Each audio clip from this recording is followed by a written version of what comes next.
Nous sommes en direct du siège de l'UMP avec Nadine Morano, déléguée générale de l'UMP en charge des élections, ancien ministre de Nicolas Sarkozy. Bonsoir Nadine Morano. Vous avez eu des mots très durs contre Édouard Martin, votre futur adversaire aux Européennes dans le Grand Est. Pourquoi finalement serait-il moins légitime que les vrais professionnels de la politique qui ne font que cela et qui finalement n'ont pas de vraies expériences de la vraie vie ?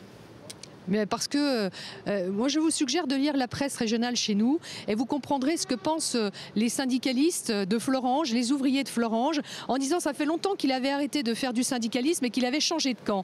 Reprenez les images du 15 mars 2012 quand monsieur Édouard Martin est venu à Paris, non pas pour avoir un dialogue avec Nicolas Sarkozy sur la situation de Florange et donc défendre les intérêts des ouvriers, mais bien pour faire une campagne très dure, acharnée contre Nicolas Sarkozy, tout simplement parce qu'Édouard Martin était déjà dans un combat politique au service du Parti Socialiste et qu'il a fait une campagne aux côtés de François Hollande. Alors maintenant, les masques sont tombés. Si vous voulez, les syndicalistes nous disent il s'est servi de nous, on est cocus, on est content qu'il s'en aille. Et voilà un peu quelle est la réaction qu'il y a en Lorraine. Alors, Nadine Morano, oui. Édouard Martin, en quelque sorte, vous répond aujourd'hui dans les colonnes du Monde. Il dit « Qui est resté 24 mois sur le piquet de grève, certaines nuits avec moins 15 degrés dehors. J'étais là du début jusqu'à la fin. Qui ai-je trahi? Je n'ai aucune leçon à recevoir. » Écoutez, la réalité, c'est qu'Édouard Martin, comme je vous le disais, est un syndicaliste vendu à la gauche